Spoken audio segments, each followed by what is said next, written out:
संख्या, संख्या और पद्धति। कल क्लास 1 हो गई थी। क्लास 1 में क्या क्या कल हो गया था?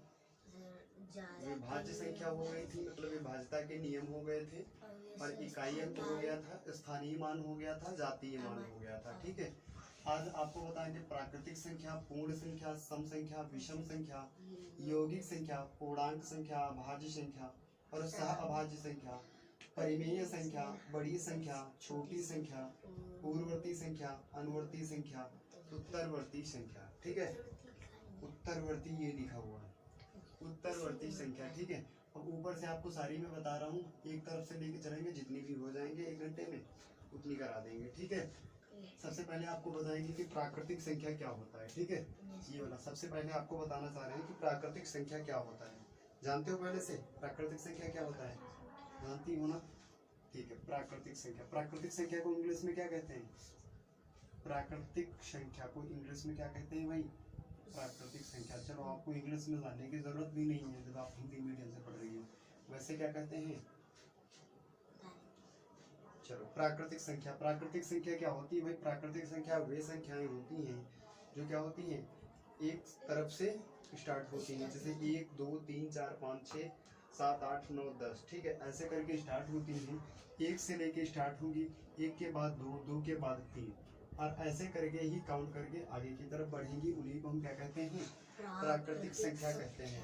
प्राकृतिक संख्या का मतलब होता है, कोई जरूरी नहीं एक जहाँ से भी स्टार्ट होंगी वो अपने क्रमबद्ध तरीके से चलेंगे। ठीक है, जैसे अगर 31 से स्टार्ट होना है तो 31 के बाद 32 आएंगी, 32 के बाद 33 आएंगी।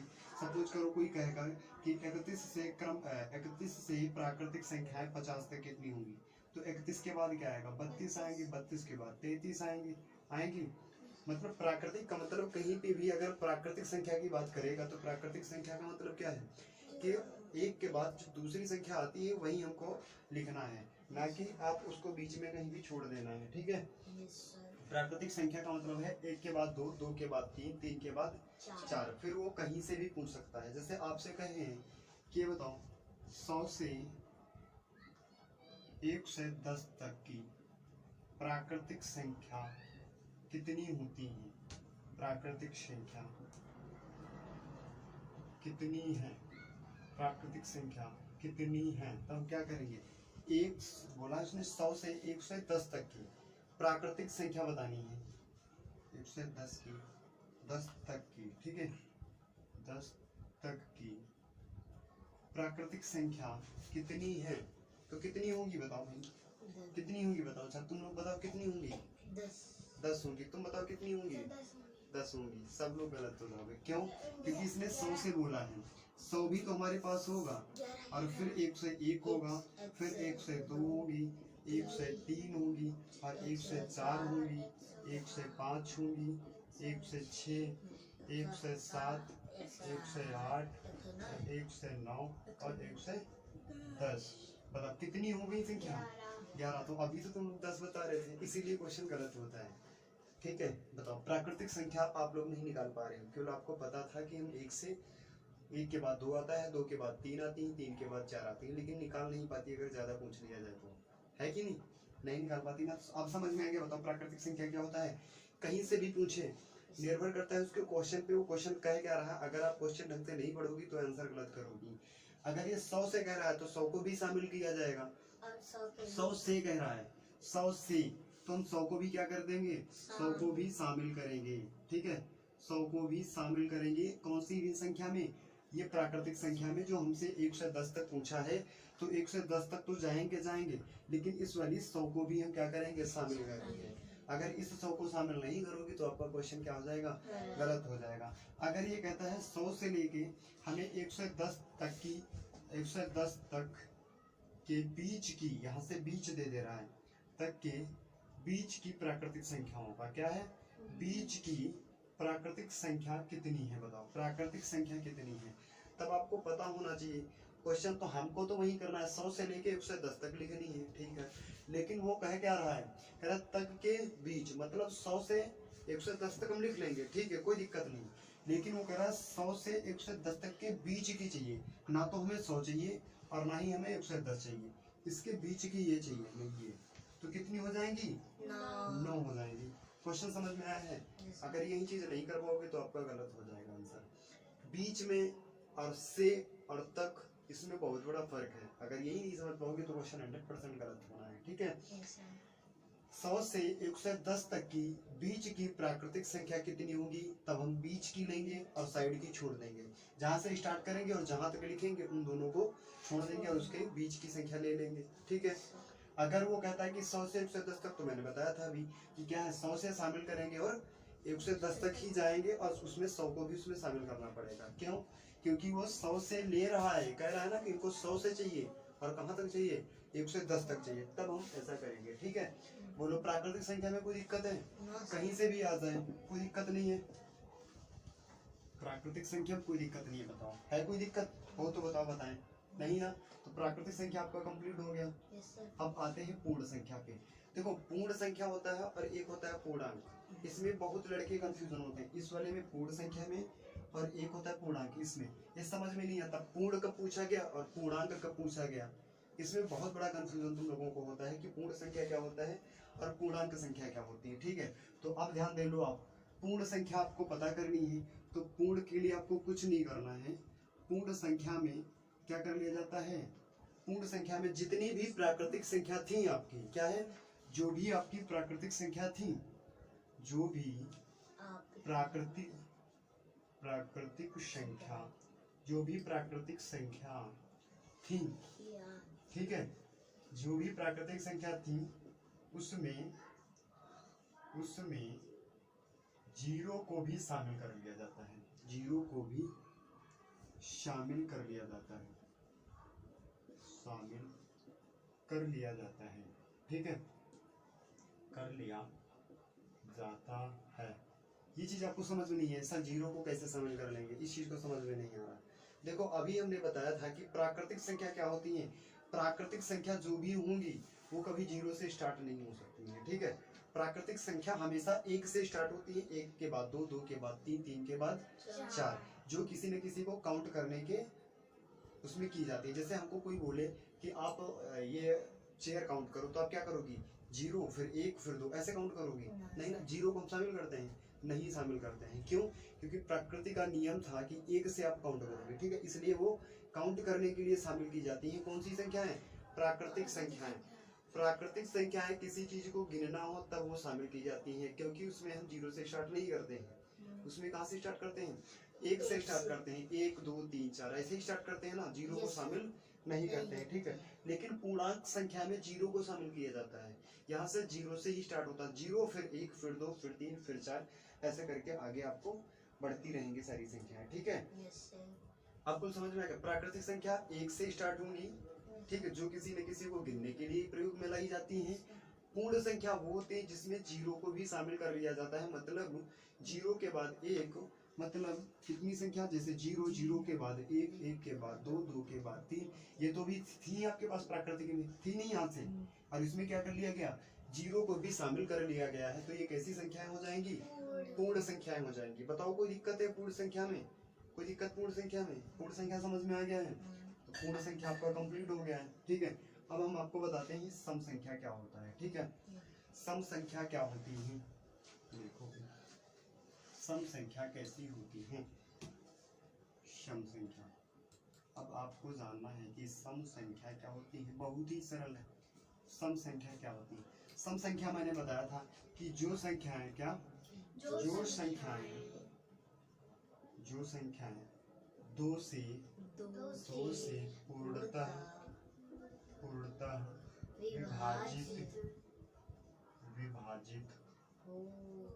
विभाजित हो जाती हैं, उसे सम संख्या कहते हैं। सम संख्या कहते हैं। बताओ यहाँ तक किसी को कोई दिक्कत? यहाँ से सम संख्या अगर हमसे पूछ रहा है तो सबसे पहले उसमें ये देखेंगे कि वो दो से विभाजित हो रही है कि नहीं हो रही है। होने का मतलब ये नहीं कि विभाजित हो जाए और शेषफल बच जाए, ऐसा नहीं है। दो से विभाजित होना चाहिए और कोई भी शेषफल भी नहीं रहना चाहिए। मतलब वो क्या कह रहा है? पूर्णतः विभाजित होना चाहिए, है कि नहीं? दो से उस संख्या को हम विभाजित करेंगे और विभाजित करने के टाइम वो संख्या पूर्णतः विभाजित होनी चाहिए, उसमें कोई भी शेषफल नहीं रहना चाहिए। समझ में आ गया है? वो चाहे 2 अंक की संख्या हो, 4 अंक की हो, 8 अंक की हो, 10 अंक की हो, उससे हमें कोई मतलब नहीं है। कुल मिला के हमको ये देखना, अगर वो 2 से पूर्णतः विभाजित हो रही है तो हमारी सम संख्या कहलाएगी। और मैंने कल आपको विभाज्यता के नियम से बताया था कि 2 से हम कैसे जानेंगे कि संख्या कैसे विभाजित होती है, बताया था।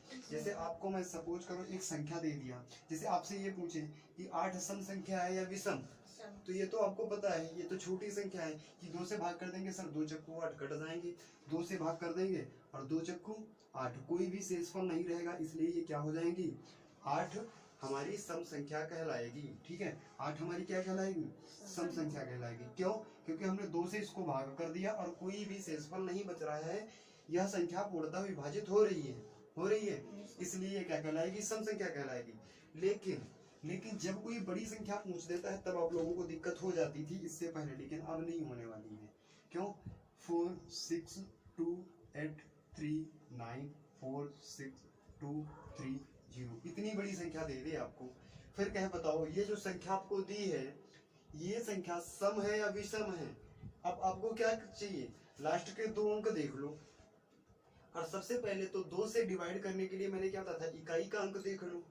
इकाई के अंक में क्या होना चाहिए, 0 2 होना चाहिए। क्या क्या होना चाहिए मैंने बताया था आपको, अगर 2 से विभाजित हमें करना है, क्या 2 से विभाजित करना है तो इसके नियम क्या क्या है कि इकाई का अंक क्या होना चाहिए, इकाई का अंक 0 होना चाहिए, 2 होना चाहिए, फिर 4 6 8। अगर इनमें से कोई अंक हमें लास्ट में मिल रहा है तो डायरेक्ट हम कुछ ना डिवाइड करेंगे, ना ही उसको हम भाग करने की आवश्यकता पड़ेगी। बताओ, भाग करने की आवश्यकता पड़ेगी और उसमें कुछ चेक करने की भी आवश्यकता नहीं पड़ेगी। हमने यहाँ से देखा कि लास्ट में हमें क्या मिल रहा है, 0 मिल रहा है। क्या 2 से विभाजित करने के अंक में जो इकाई का अंक है वो इसमें आ रहा था, 0 है भाई, मिल रहा है। इसका मतलब ये कैसी संख्या है, ये सम संख्या है कि नहीं, बताओ। 2 से अगर वो विभाजित हो रही है तो सम संख्या कहलाएगी, ये तो सिंपल सा है, कहलाएगी नहीं कहलाएगी। और 2 से विभाजित करने के लिए भी मैंने आपको नियम बता दिया था कल, विभाज्यता का नियम क्या होता है कि 2 से हम कैसे जानेंगे विभाजित होगी संख्या या नहीं होगी। विभाजित होने के लिए लास्ट में इकाई का अंक 0 होना चाहिए, 2 होना चाहिए, 4 होना चाहिए, 6 होना चाहिए, 8 होना चाहिए, या फिर से 0 पे आ जाएंगे। 8 के बाद सर को कि 10 क्यों नहीं आ रहा, क्योंकि 10 में तुम्हें फिर 0 मिल जाएगा कि नहीं। इसलिए अगर ये 5 अंक अगर हमें इकाई के अंक पे मिल रहे हैं तो वह 2 से विभाज्य संख्या होगी, हमें भाग करने की आवश्यकता नहीं होगी। ठीक है, तो सम संख्या समझ में आ गया है, कोई दिक्कत, 2 अंक की हो, 4 अंक की हो, 8 अंक की हो, 10 अंक की हो, आप तुरंत बता लो कि सम संख्या है या विषम संख्या है, कोई दिक्कत नहीं ना। ठीक है, अब आपको बता रहे हैं कि विषम संख्या क्या होती है। विषम संख्या पे नंबर है, ठीक है, विषम संख्या, सम संख्या क्लियर। आते हैं विषम संख्या में। विषम संख्या किसको कहते हैं, क्या वही करेंगे, विषम संख्या। विषम संख्या जो संख्या 2 से पूर्णतः विभाजित नहीं होती है उसे हम क्या कहते हैं, पूर्णतः विभाजित नहीं होती है उसे हम क्या कहते हैं, विषम संख्या कहते हैं। बताओ, कोई दिक्कत, हो गया सरल है। विषम संख्या वे संख्याएं होती हैं जो 2 से पूर्णतः विभाजित ना हो उसे हम क्या कहेंगे, विषम संख्या कहेंगे। ऐसी कोई संख्या आए जो जिसके इकाई के अंक पे हम देखें 2 से विभाजित नहीं हो रही है तो संख्या कौन सी कहलाएगी, सम, विषम संख्या कहलाएगी। पिट जाओगी हैं, विषम संख्या कहलाएगी। सपोज करो मैं आपको दे दूं कि 483, ये बताओ सम संख्या है या विषम संख्या है, क्यों, क्योंकि इस संख्या में लास्ट में हमें क्या मिल रहा है, इकाई के अंक पे 3, और 3 तो कभी 2 से विभाजित होता ही नहीं है, तो ये 3 कभी भी विभाजित नहीं होता है, किससे विभाजित नहीं होता है, 2 से विभाजित होता है ये 3, कभी नहीं होता, इसलिए ये कौन सी संख्या कहलाएगी, ये संख्या हमारी विषम संख्या कहलाएगी, विषम संख्या कहलाएगी। क्लियर, समझ में आ गया। विषम संख्या में कोई डाउट है, चाहे वो छोटी संख्या हो या बड़ी संख्या है, कोई दिक्कत है। चलो मैं बड़ी संख्या दे के देख रहा हूँ, 4 8 6 3 2 9 4 6 5। ये बताओ आपकी कैसी सम संख्या है या विषम संख्या है? विषम। क्यों? क्योंकि हमें इकाई के अंक पे क्या मिल रहा है? 5 मिल रहा है। और 5 क्या है? 2 में कभी आता ही नहीं। 2 के पहाड़े में कभी 5 आता है? आता ही नहीं है। इसलिए इकाई का अंक अगर 5 है, जो कि 2 से पूर्णतः विभाजित नहीं हो सकता है। अगर नहीं हो सकता है तो हम क्या कहेंगे? ये संख्या हमारी विषम संख्या है। तो ये भी आपकी कौन सी संख्या हो जाएगी? विषम संख्या हो जाएगी। ठीक है, बताओ विषम संख्या में कोई दिक्कत? कोई दिक्कत नहीं ना? कर लोगी? छोटी संख्या हो या बड़ी संख्या हो, आराम से हो जाएगी। ठीक है,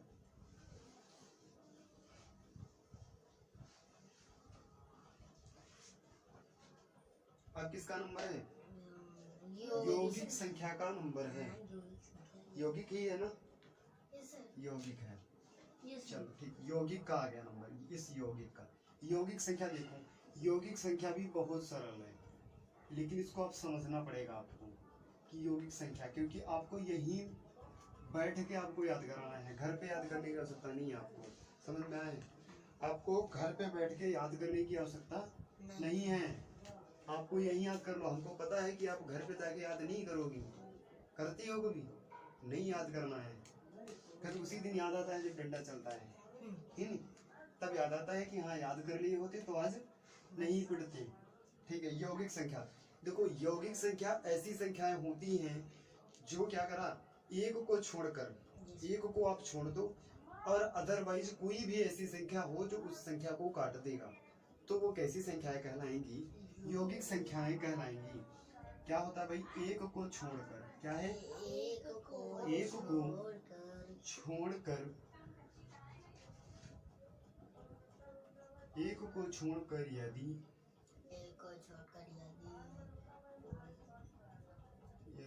कोई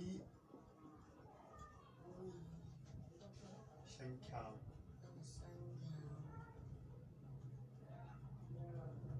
एक को छोड़कर यदि कोई संख्या, यदि कोई अंक किसी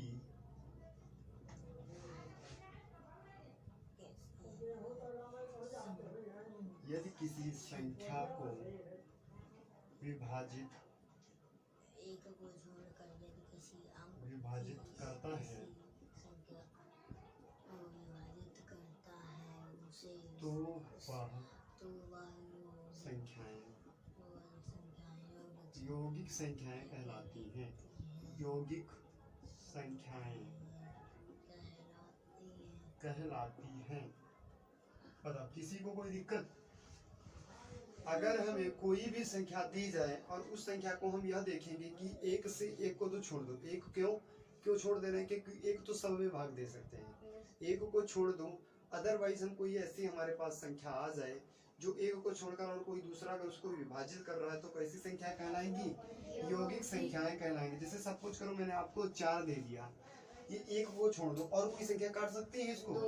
2 काट देंगी, 2 दूनी 4, इस 4 को 4 भी काट देगी, तो कैसी संख्या ये कहलाएगी? 4।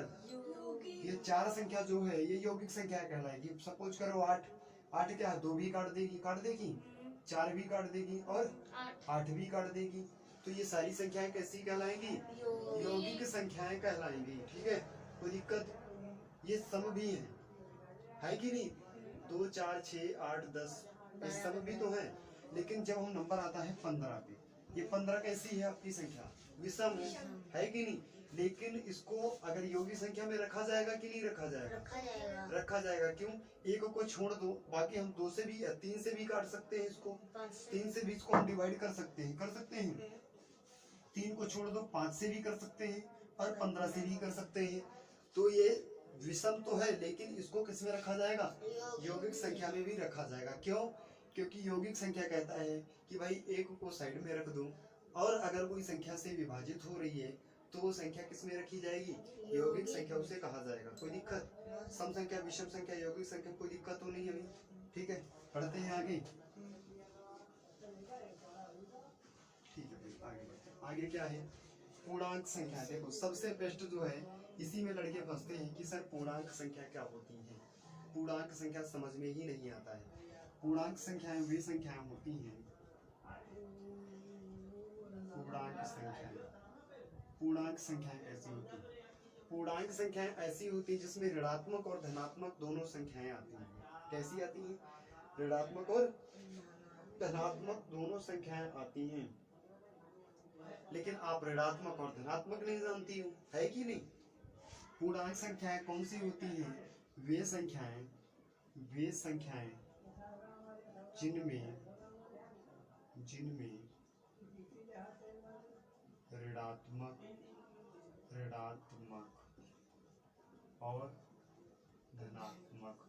ऋणात्मक और धनात्मक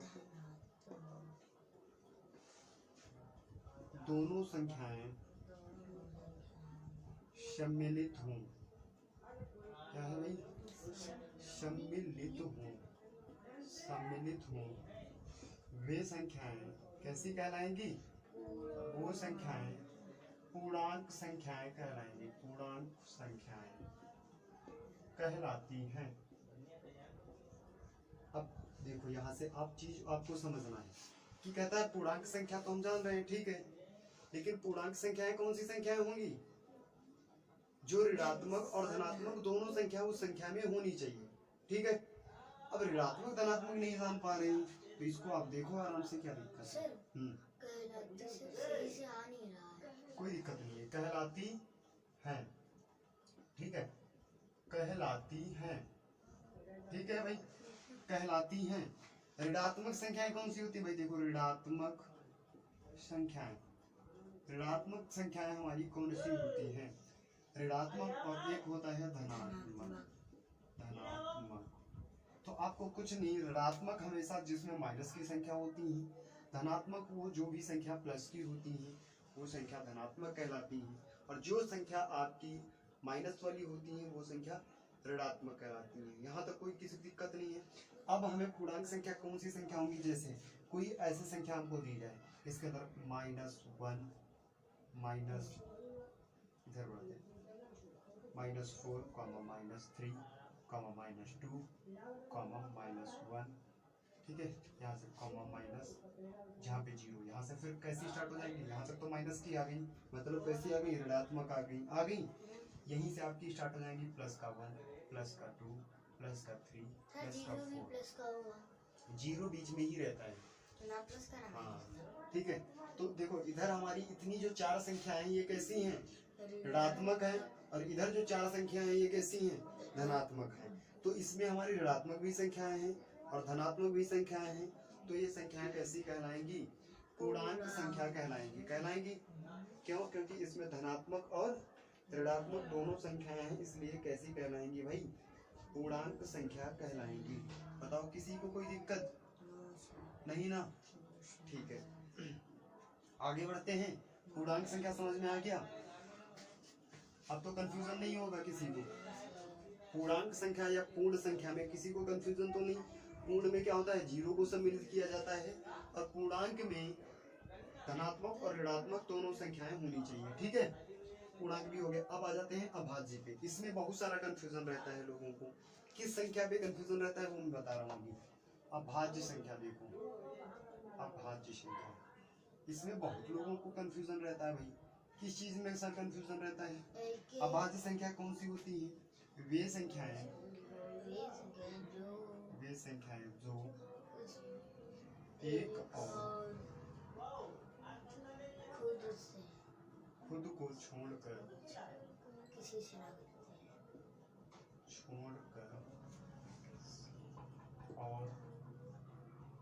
किसी से, वे संख्याएं जो एक और खुद को छोड़कर और किसी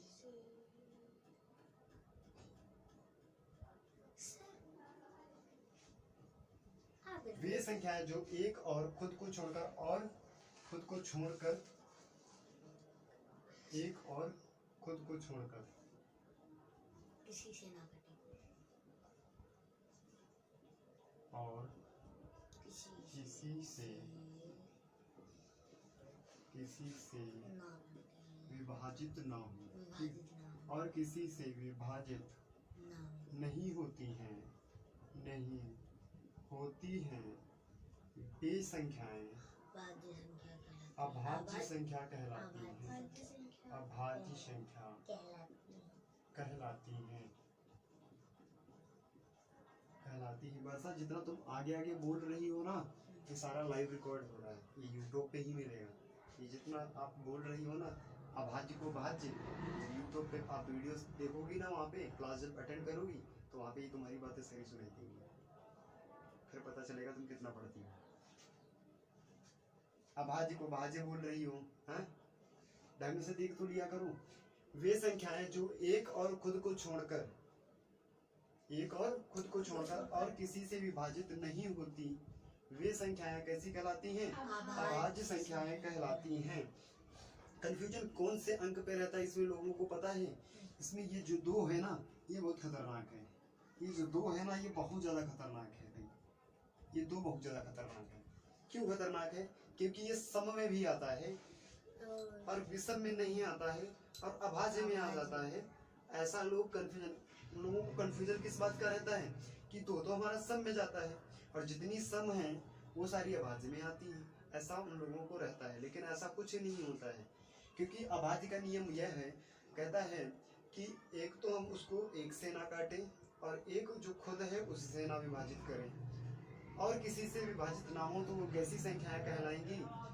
अभाज्य संख्याएं कहलाएंगी। अब आप देखो, 1 को तो छोड़ दो, 2 को देखो, 2 को 1 से काट सकते हैं, 2 से काट सकते हैं, क्या 3 से विभाजित होगी? नहीं ना, तो ये कैसी संख्या कहलाएगी? अभाज्य। 3 को देखो, 1 और 3 को छोड़ दो, और किसी से विभाजित होगी? नहीं, क्योंकि इसने कहा 1 को छोड़ो और खुद को छोड़ो। फिर देखो किसी और को विभाजित हो रही है, अगर हो रही है तब वो अभाज्य नहीं होगी, अगर नहीं हो रही है तभी वो अभाज्य संख्या होगी आपकी। 3 के बाद 5 आता है, 5 हो जाएगी, 7 हो जाएंगी और 9 हो जाएगी। बहुत सारे लोगों को इनमें कंफ्यूजन रहता है 9 में, ठीक है? जैसे आपने बोला यस सर, लेकिन ये 9 नहीं होती है। क्यों 9 नहीं होती है? जब अभाज्य का टाइम आता है तब आप गलत करती हो। क्यों?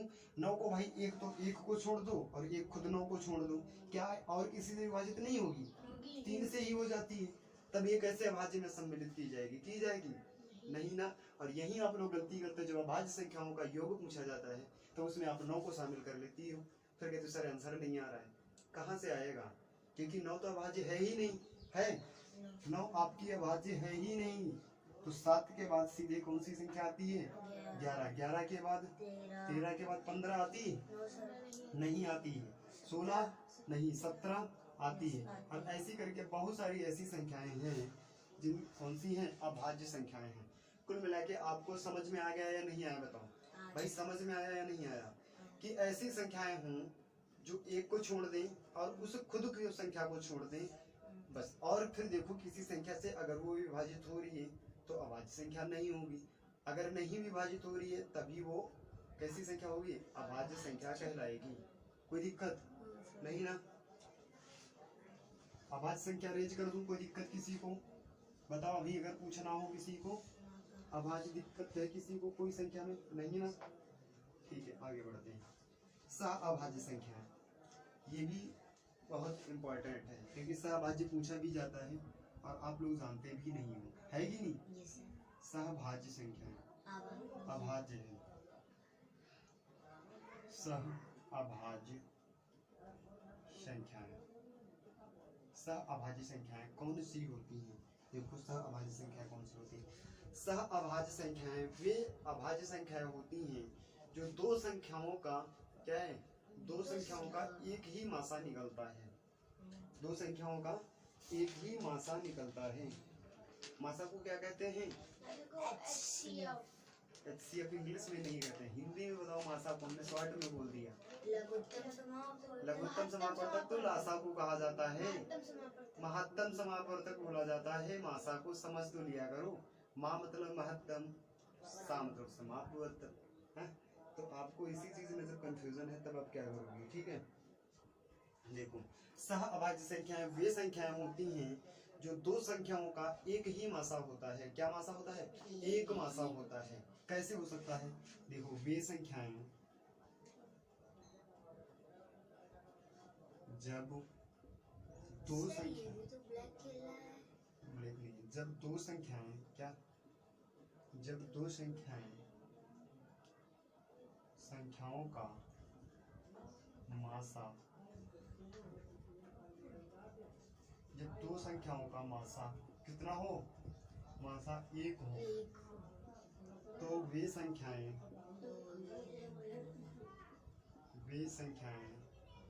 सह अभाज्य संख्याएं कहलाती हैं। सह अभाज्य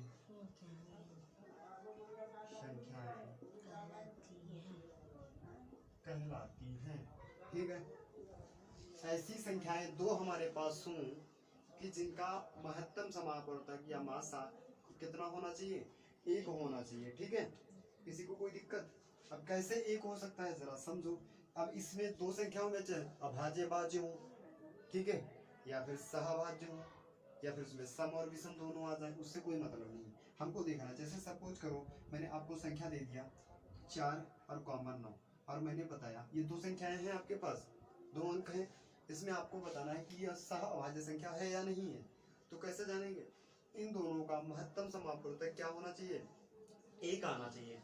तो आप जरा साइड में निकाल के देख लो, 4 का निकालो, 2 दूना 2 एकन 1 एकन, अगला 9 का निकालो, 3 3 3 एकन और 1 एकन है। क्या मिल रहा? 2 मिल रहा है, इसमें 3 मिल रहा, 1 मिल रहा, 1 मिल रहा है। तो इन दोनों में मासा महत्तम समापवर्तक हमें कितना मिल रहा है, 1 मिल रहा है भाई।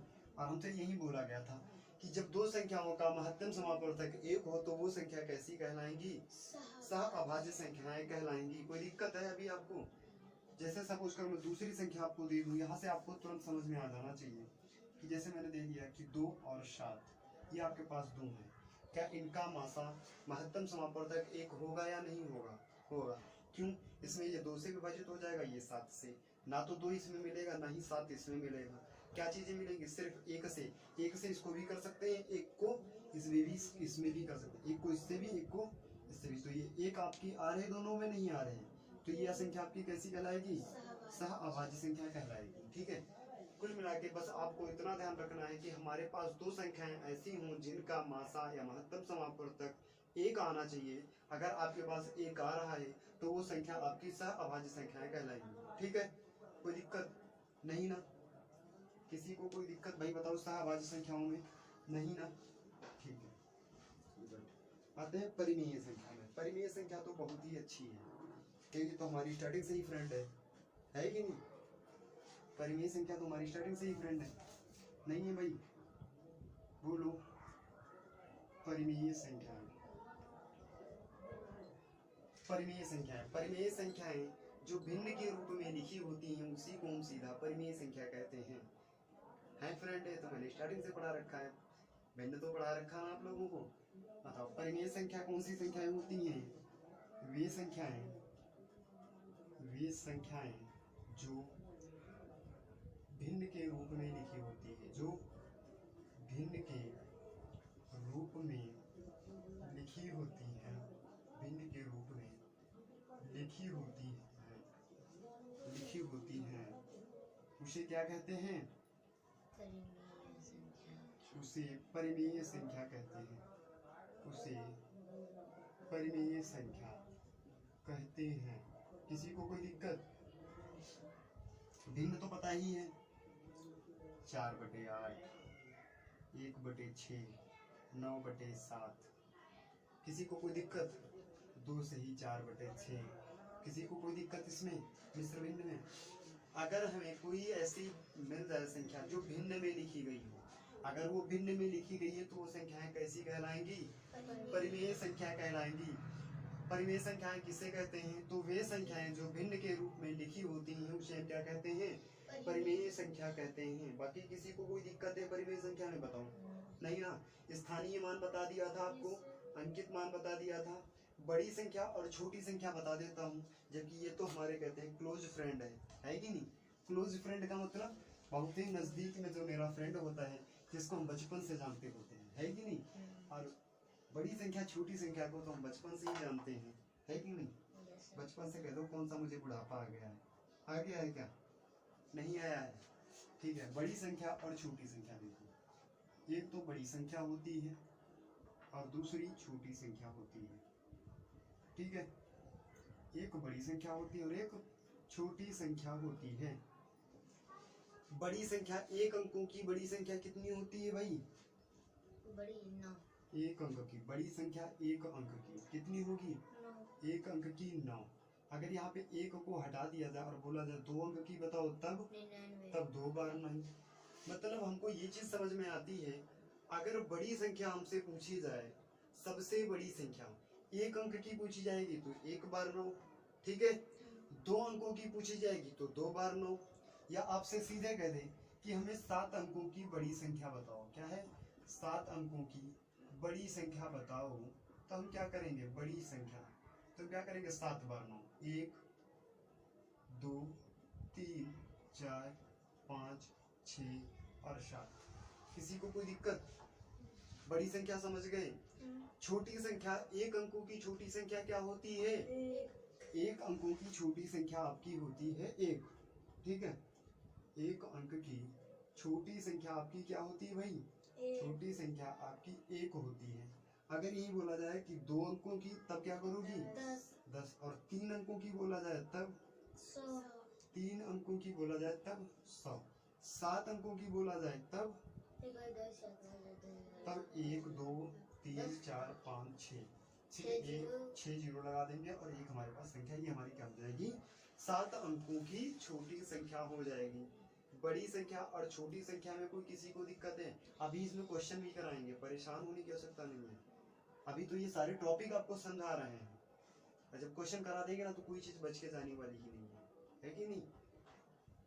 बड़ी संख्या छोटी संख्या समझ में आ गया? क्यों भाई, थकान हो रही है क्या? हमको लग रहा है।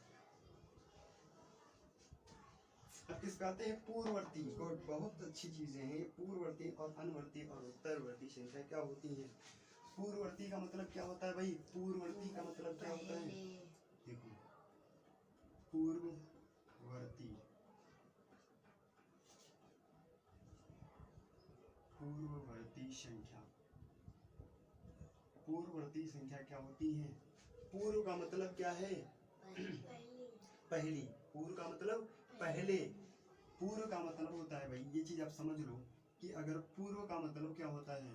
पूर्व का अर्थ होता है पहले। क्या होता है? पहले। तो पहले कोई भी चीज आए उसके पहले, इसका मतलब हमसे पूछा जा रहा है किसमें? पूर्ववर्ती संख्या में। अगर हमसे कह दे कि बताओ 9 8 4 2, इसकी आपको बतानी है पूर्ववर्ती संख्या, तो क्या हो जाएगी? 9 8 4, और इसमें से क्या कर लेंगे? एक को हम कम कर लेंगे तो कितना हो जाएगा? 1।